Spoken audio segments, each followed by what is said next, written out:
Hello, welcome. That's Mhotep to the Egyptian Magic podcast. I'm Mog Morgan, and in this first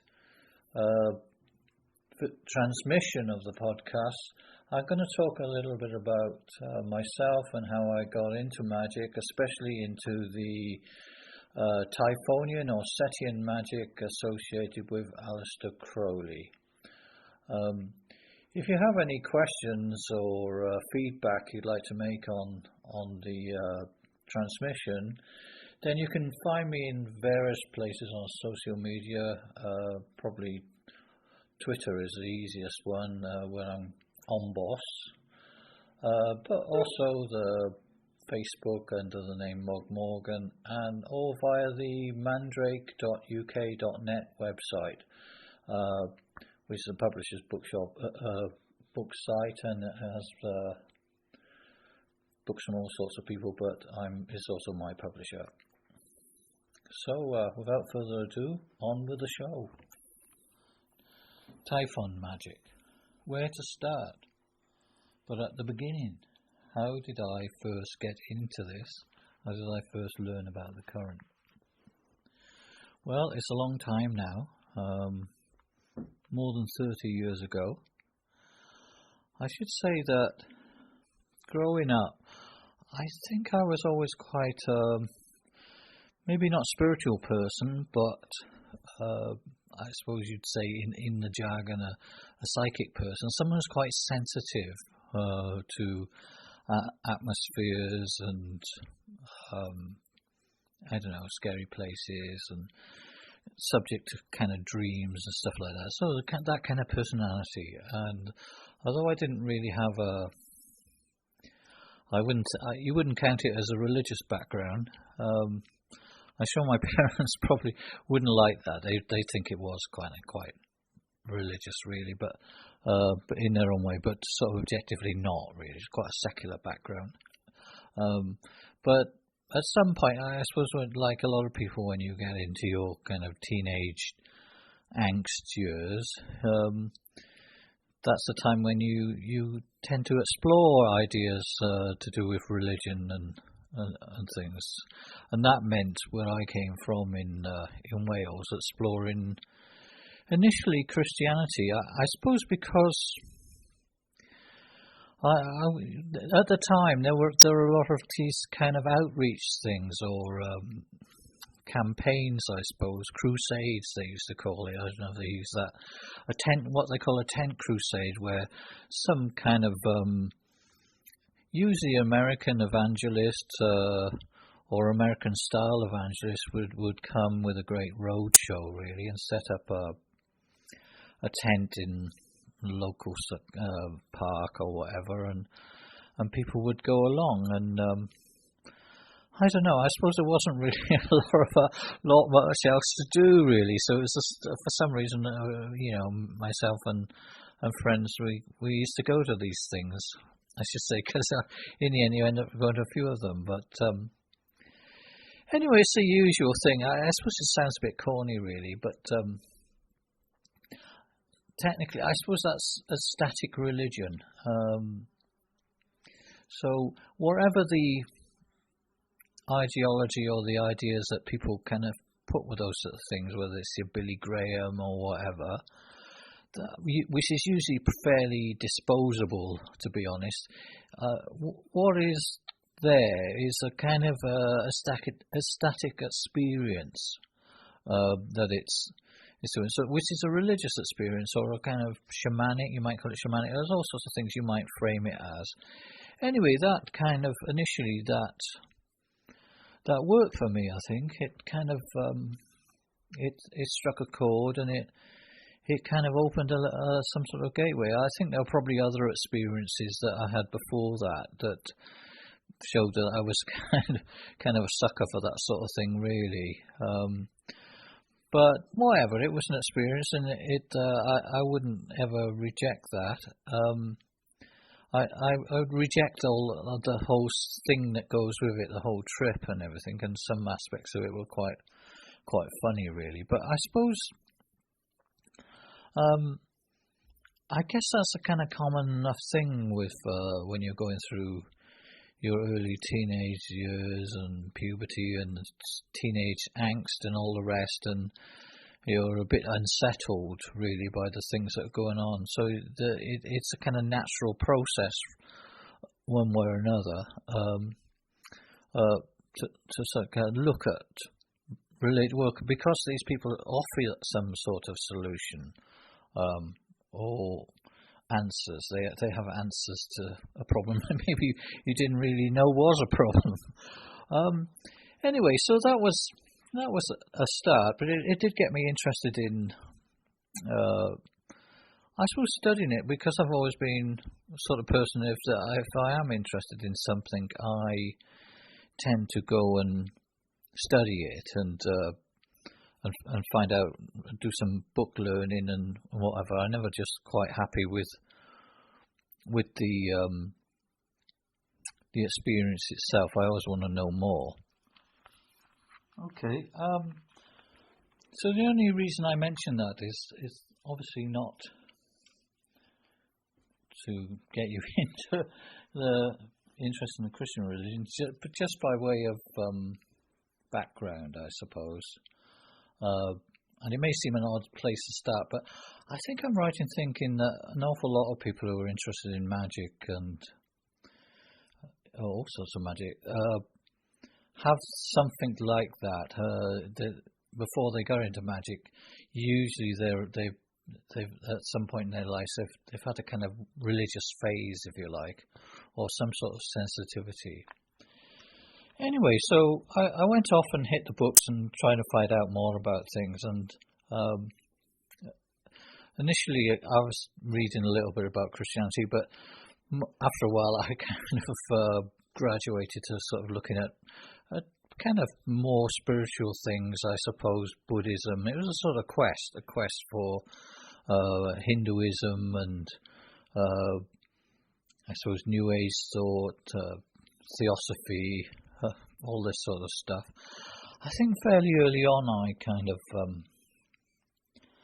I stumbled upon Aleister Crowley. I don't know quite how. I think his book was in the local library. And anyway, one of the things you kind of you know, I mean, there's a lifelong interest really, but that you kind of get from Crowley, I think, is this sort of, if you read, especially if you read his biography, is this kind of teenage angst thing, really. Although he was not a teenager. Well, I think he probably did start with angst, which manifests as a kind of, it sounds a bit dramatic, but as, I suppose, it's a kind of interest in, it's almost selling your soul to the devil in a way. It's a kind of nihilistic urge that because things seem so difficult and pointless in some ways, it seems like you're never going to be able to quite fit in, which is a sort of common enough experience. One kind of reaction to that, which is the opposite of the Christian thing, which is, I mean, I think the Christian thing offers you a sort of not really an answer, but a kind of a pause, because you don't do anything. It wants you to kind of, in a way, stay in a state of arrested development for a few years until such time as you've grown up, and which would be the way they would see it. And so there's that kind of solution that seems attractive, but that soon kind of wears off. It's against human nature, really. But then there's the other thing is you think, well, oh, fuck it all, really. That's you know, Crowley talks about this sort of battle taking place in his consciousness, really, between a good and a bad angel. They're fighting for his soul, as he puts it. He wrote a poem about this, and one of them has won, but he says he doesn't know which one it is actually that's prevailed in this battle. Because most people would say, well, it was the satanic. You know, that's the implication. It's the satanic archetype, whatever that is, because you're told about this quite a lot, and you absorb all these ideas about this idea, especially if you've had any connection with the Christians, and this happened to him as well, of these two angels and the devil fighting for your soul, and hopefully you won't. But there's part of you thinks, well, it might actually be easier if you gave in and succumbed to Satan. Then it would be very liberating, because nothing would matter anymore. I suppose that's the idea. And yeah, it sounds a bit dramatic, but I suppose you go off on that path where you think, well, I mean, other people kind of treat that even more directly. They actually invoke Satan or something. It's a kind of, I think this is quite a common activity for teenagers, really. Given that people keep talking about this thing, especially in our Western culture, that you think, well, is the undercurrent of that is that go and actually do the invocation that everybody warns you against. I never quite did that, but I know quite a lot of people. I met quite a lot of people over the years who did. But whatever, I kind of started reading these books. I read Crowley, and I read I tried to read Blavatsky, which is a kind of a bit of a head trip, really. These enormous books full of all this incredible information, including stuff about this idea of the same idea, that the devil is just God in some sort of mirror image, which is an idea that stuck with me. Of all the other crazy things he says, that one really stuck in my head. Anyway, sooner or later, you kind of you put these things together, and you think, well, I'm going to kind of do this, then I'm going to follow the way of Crowley at first, and without for some reason, I mean, it's pretty obvious, or that if you're following Crowley at first, the initial you are following, I suppose, a satanic path, and that's quite. That isn't true, I don't think, or maybe it is true. It's true and it's also false, or it's false and also true, if you like. It's actually a bit deeper than that. But still, you accept that you've crossed the threshold, and you're doing something that everybody recommends you don't do. So you start the process of reading these books and whatever, and you think, well, this is quite natural, you absorb it. You think, well, what do I do now? You read the biographies and all these accounts of these magical orders that he was part of, and that sounds very kind of dramatic. And obviously, we're talking about a journey here, so it's a call to adventure, isn't it? You hear that first call to go on this journey, and which means initially not actually going very far, but travelling to back then it meant going to London, and was where I had to work in London at the time, and for a few weeks, and finding one of these kind of magical bookshops, which are magical in all sorts of senses. The bookshop itself is a kind of quite magical place of initiation, and of course you've got the famous Atlantis bookshop, and actually the Equinox bookshop, which was owned by the rock singer Jimmy Page, who I later found out was actually a devotee of Aleister Crowley, and did try unsuccessfully to run a bookshop. And I bought a few of these kind of special books, seem quite expensive, but also very scary things, or very exciting things that own these kind of banned books, if you like. And I bought the thing that is probably one of the most useful things that you can get, which is a set of tarot cards. And I think I got a book about it. And I think from that,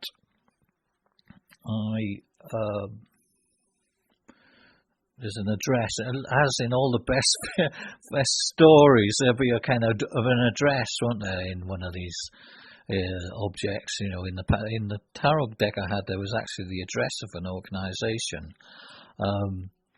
which I know now would have been the Crowley's order, the Order Templi Orientis, which was based in America. So I wrote to that address. As far as I know, I'm sure this is the case. I wrote to this address, which would have been the American recension of the OTO, really, but for some reason, which is completely unexplained, I got a reply from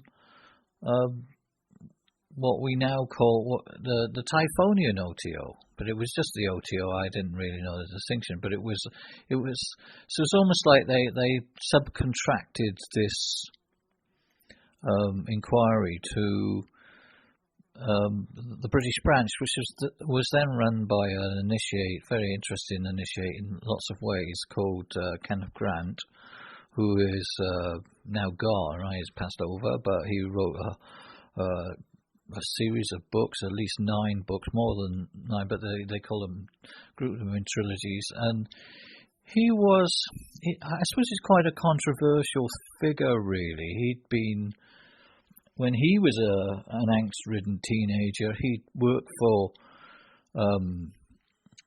Crowley so he actually knew Aleister Crowley. He'd worked with him. And after his death, he knew him at the end of his life, and after his death, he'd been employed by people within that group to kind of make copies of all his correspondence and put his literary affairs in order. And eventually, from his involvement with that, he created his own magical order. I don't know.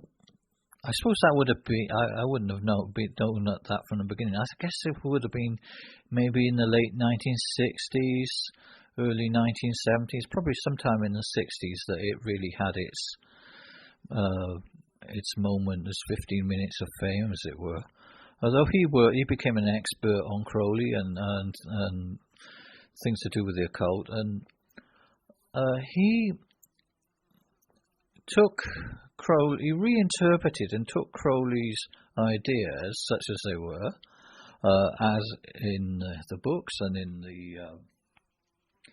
his channeled text, the Book of the Law, and he kind of promulgated a particular interpretation of that. In effect, he gave it a completely different spin, and I don't know who coined this, but sometime in the 1970s, he came up with this interpretation that became known as the Typhonian interpretation of Aleister Crowley's work, and Typhonian being the name that the Greeks gave to the Egyptian deity Set.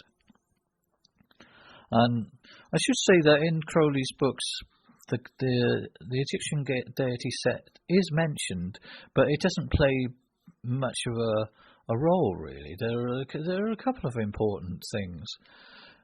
Famously, his main deity is, the deity of our time, according to him, would be the god Horus, who has some relationship with Set, but it's the age of Horus in some way, initially. So he takes a completely different view of Crowley's theory, based actually on very interesting sources but still theosophical sources from the Victorian era.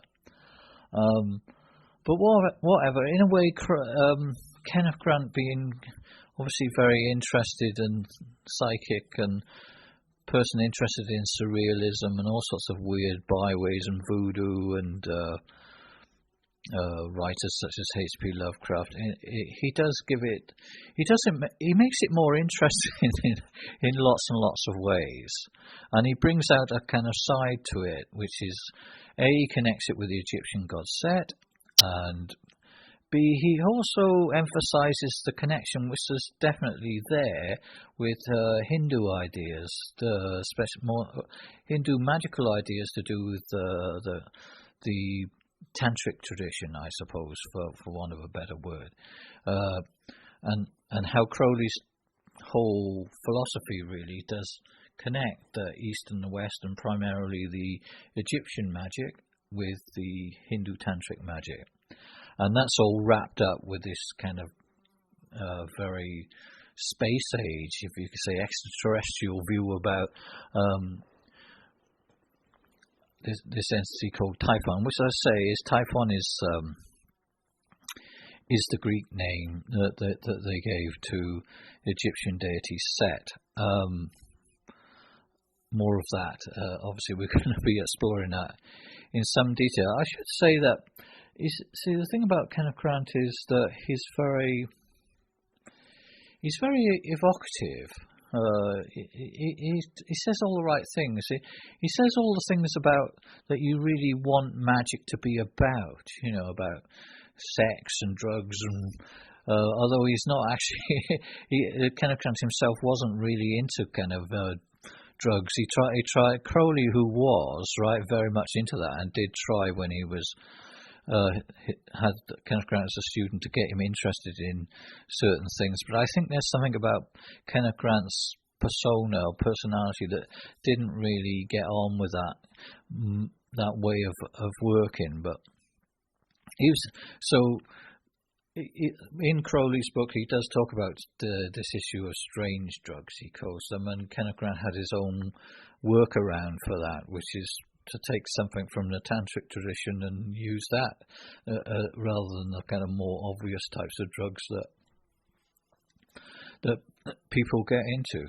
Anyway, but so Kenneth Grant definitely brought in all sorts of incredibly evocative influences, and talked much more about the deity Set, and he created an idea of the tunnels of Set, and he linked that with a tantric idea of which is very suggestive of the Kalas, and also it's a sensory overload in a way. Sometimes looking back when I read Kenneth Grant's books,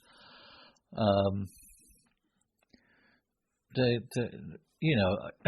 hypnotic. I can see that they've got this hypnotic quality to them, but sometimes, if you're in the wrong, they don't completely add up in lots of ways. It's a very, very personal system to him in some ways, even though he's interpreting something. Or put it down, I think I'm right in saying, and most people will agree with this, that he tells you about a very, very interesting mystery, but he doesn't really tell you how you do it, how you really make that work. For that, you're going to have to look at the work of people who come later, and I met later, people I met later, and maybe that I've contributed something to that myself, and other people have contributed something to that.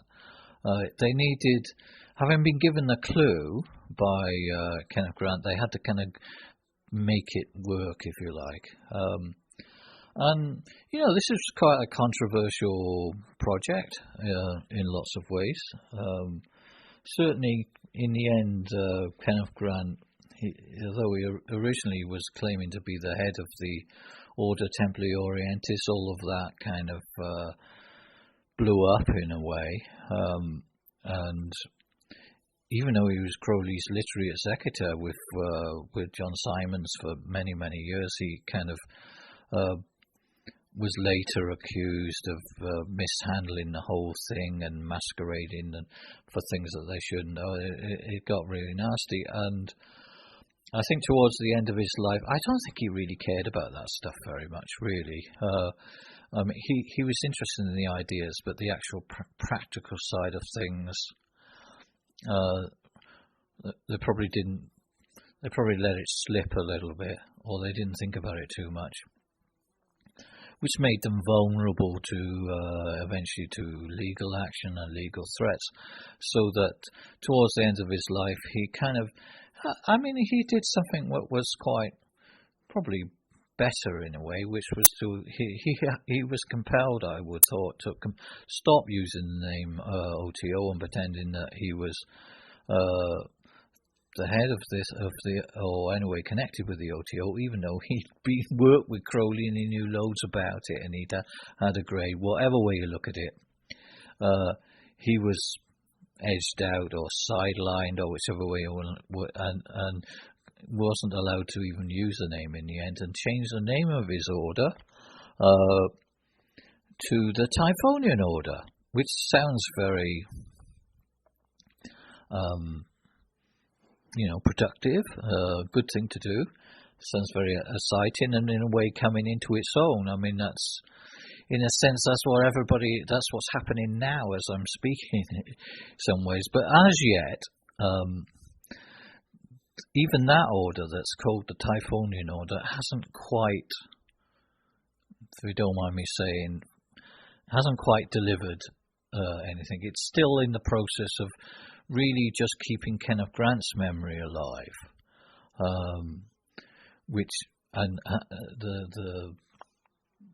the mystery hasn't really been advanced too much yet.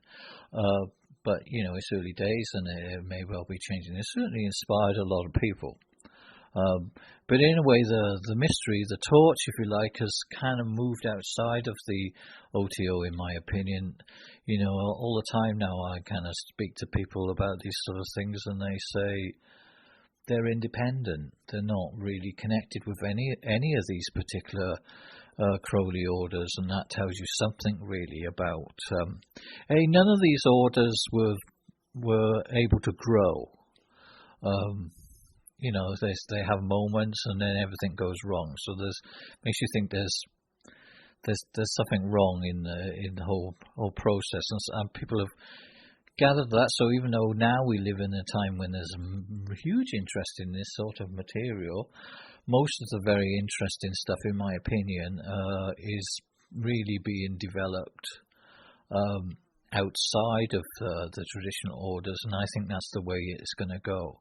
A few years ago, the Crowley copyright lapsed, and that has also released a new wave of creativity. I mean, the opposite as well. It's also a new wave of footnote fodder, as I call it, of people just being free to make their own commentaries on stuff with not really doing anything particularly new.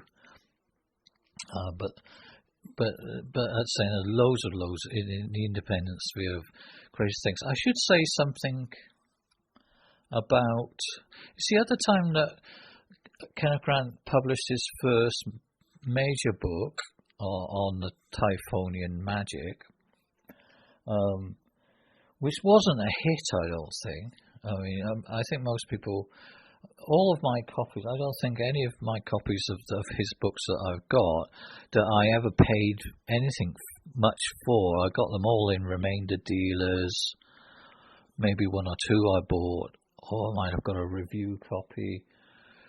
So, which means that the publisher, who wasn't really the right publisher then to do this sort of material, but that's what he had then, had kind of dumped them fairly soon, having not got a hit. They kind of just put them on the remainder market, which was great, really, for the likes of us, because we kind of got hold of them.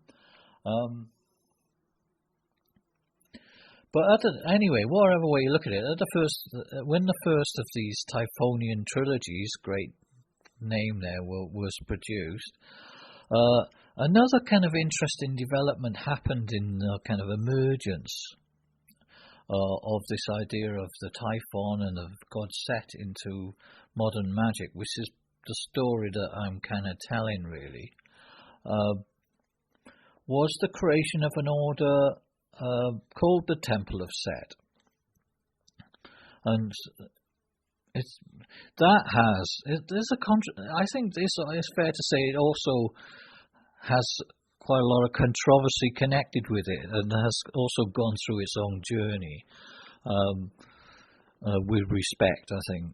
But it is an interesting phenomenon that originally in the 1960s, mirroring my own and everybody else's kind of development, in the 1960s is a kind of era of angst, in a way, of teenage angst. You have the kind of swinging 60s and all the rest.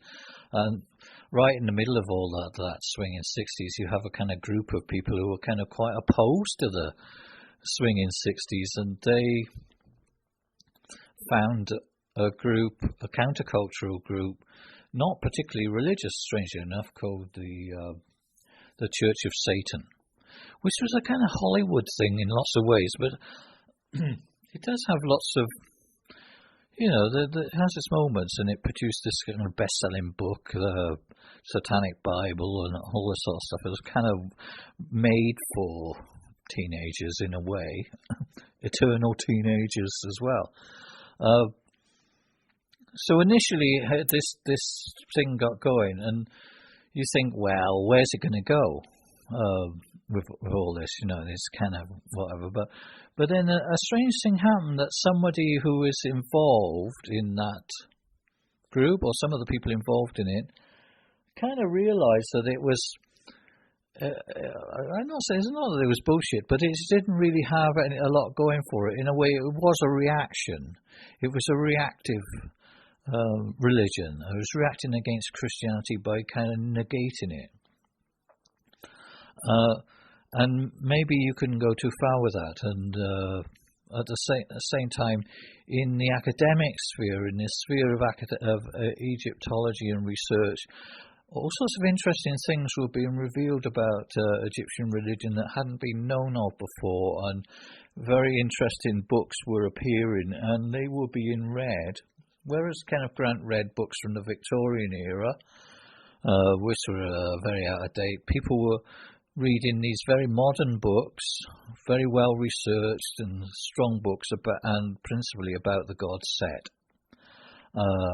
And people within the Church of Satan were accidentally or coincidentally, synchronicity, read these books or were shown these books, and it opened them out. It gave them a religious revelation. It's remarkable, really, that an academic book could actually do this, but it did. And it made them realise that they were involved with the wrong thing, and that what they were really getting at, and what everybody was really getting at, was the emergence of the god Typhon, or Typhon Magick, but essentially the re-emergence of the Egyptian god Seth. And if you think about it, that is quite a coincidence that I don't know if these people knew each other, but almost in the same year that Kenneth Grant was writing his series of Typhonian trilogies, the Temple of Set was founded, and although initially it didn't seem, from my point of view, I didn't know anything about it really. My first involvement with it was when we knew about the kind of priesthood of the Temple of Set when I was later involved in organising events, and we thought we'd better invite them along. But there was something of a kind of joke figure amongst the occult scene. I mean, seeing that in the best way, because people can be very snobby and all the rest, but there was something about their approach at the time that didn't quite fit. It seemed a bit old-fashioned in a way, even though they were talking about a very, very interesting mystery that everybody was interested in. Their approach to it was still stuck in a very Masonic past, and also there were certain sinister elements in what they were doing, and I think as well as people not taking them very seriously, they weren't really trusted. And that was a kind of important issue at the time. But even so, they kept with that, and they started something. There's always a kind of a bit of a counterclaim, whatever, who started it first, whose idea was it first, who first came up with that. But whatever, the interesting thing is that the people in the Temple of Set, people's view of them and of the mystery has evolved over the 20, 30 years or more since they started. It's almost like their involvement with the archetype of the Typhon and with Set, it's actually changed them. It's educated them. and it's revealed more and more about themselves. But I suppose you would say the same thing as well. Whereas the OTO, you think about that. I say that that's not necessarily for its philosophy of Thelema. It's gone global now. Everybody's into that, and to some extent, but not necessarily into the order form of it. I think maybe also in terms of the Settian tradition, the Typhon tradition,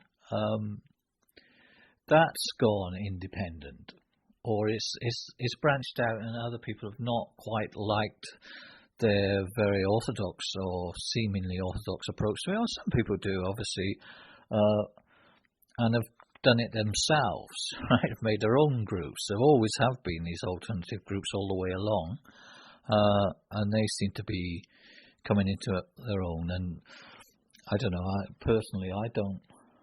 I shy away. I don't really. I haven't seen how groups, and I've been involved with groups, but also having viewed other groups, how they kind of do it wrong sometimes, and how that can affect people. I've created more of an ideology, I think, than anything else, which I call the Companions of Set, named after the 72 companions in the ancient Egyptian world that accompany Typhon or Set in his work. And we'll go into that a little bit more in a kind of later discussion if I get to doing a little bit more on that. But that's probably enough to be kind of going on with. So that's where the story is so far for me. But this is my encounter with it, which is all I can do really, is say that at that stage I've learned this about the existence of this entity called Typhon or Set, who is a kind of more sophisticated and ancient form of Satan. I still don't. Well, it would have been Satan, but I kind of found something else. Right? Originally, I thought maybe it is a form of Satan, because people always say that, but it isn't really. Although there is probably some sort of connection between the two ideas in terms of the history of ideas, and we'll no doubt have to talk about that at some point as well. But whatever, I'd found this tradition. I wasn't quite sure where this was going to lead me, because, existing stuff, the first things you read, especially why it's called Typhon, because originally most of the sources on this only came from the Greek tradition, because the Egyptian stuff had been sort of suppressed in a way. So you had a very partial view of this. And it gave you an idea that it's almost like the personification of evil. So you kind of like with a lot of these interesting traditions, you wonder, well, where might this take you? But having made the step, you've taken the journey, you've accepted the call to adventure, as it were. You have to follow through and see where it does take you. I think it would be kind of wrong to give up in a way. It would be cowardly, and you'd always be there in a situation where you never know, because you retreated back into the safe, and as people do. So I've got to the stage. I'm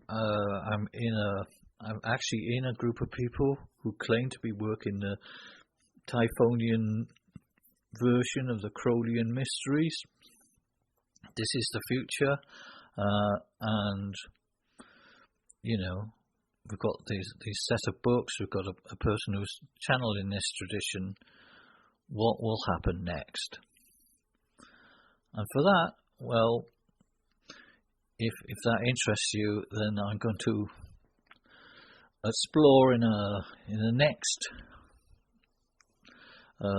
recording a little bit more of my own kind of my own research, or how I kind of took it forward, the milestone, if you like, the next milestone in my kind of journey into the Typhonian tradition, and get into some of the real sources. So my name's Mog Morgan, and You've been listening to Typhonian Magick.